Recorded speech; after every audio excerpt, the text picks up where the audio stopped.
જોડીને બચવા માટેનો પ્રયત્ન કરી રહ્યા અને હાથ કોને જોડી રહ્યા હતા?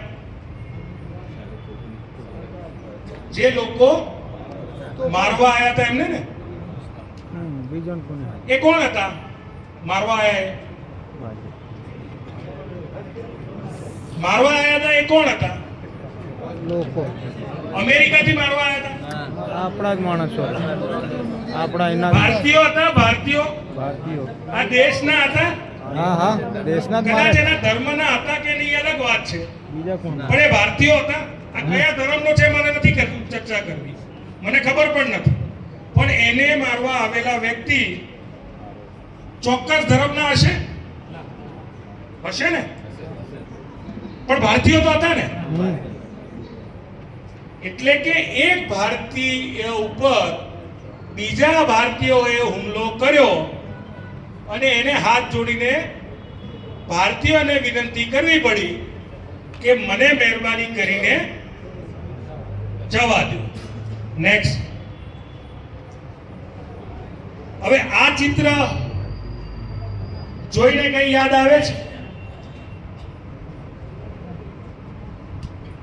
આ ચિત્રમાં શું દેખાય છે?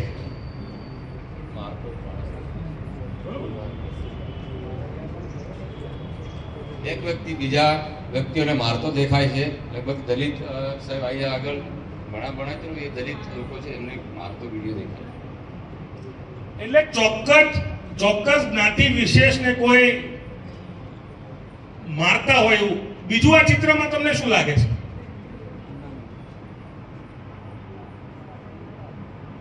સામે તમારી ચિત્ર છે, તમને જે મનમાં આવે એ તમારે બોલવાનું છે. તમારા મનમાં શું આવે છે આ ચિત્ર જોઈ કે શું થઈ રહ્યું છે?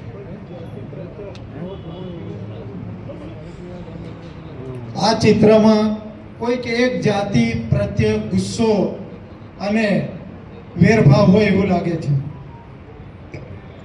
આપણે પહેલો જે કિસ્સો જોયો જેમાં ગોધરાના તોફાનોની વાત થઈ કે જેનો પરિવાર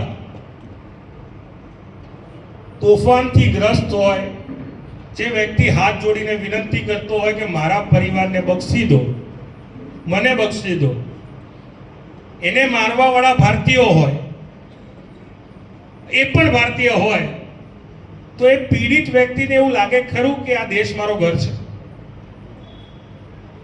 લાગે ખરું? અથવા તો આ જે યુવાન બાળકો, જે પણ તરુણો છે, એમને જે રીતે લોખંડના સળિયાથી પીટવામાં આવી રહ્યા છે, આમને કેમ પીટવામાં આવી રહ્યા છે? કદાચ અહીંના કાર્યકરોને નહીં ખબર હોય, પણ સિનિયર કોઈ આગેવાનોને તો ખબર હશે ને. વજુભાઈ, આ કિસ્સો તો તમે કદાચ ધારાસભ્ય હતા એ વખતનો છે. તમે કહેશો આ કિસ્સો શું હતો? ઉના કાંડનો કિસ્સો છે. ઉના વખત કહેશો શું હતો કિસ્સો લોકોને? આપણા કાર્ય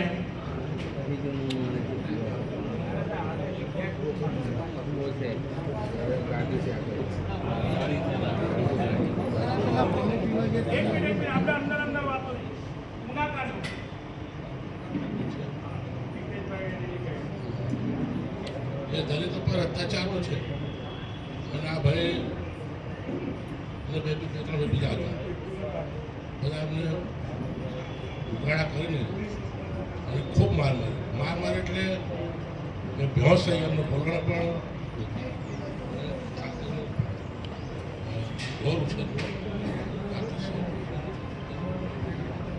મૂળભૂત રીતે આજે તરુણો ખરેખર એમની મજબૂરી હશે, જે પણ કારણો હશે, એમનું કામ હતું જે મરી ગયેલા ઢોર હોય એમનું ચામડું જે હોય એ વેચી અને પોતાનું ગુજરાત મજબૂરી, એને પણ સારું શિક્ષણ મળ્યું હોત, એ પણ અધિકારી બન્યો હોત, ઉદ્યોગપતિનો છોકરો હોત, તો કદાચ આ કામ ન કરતો.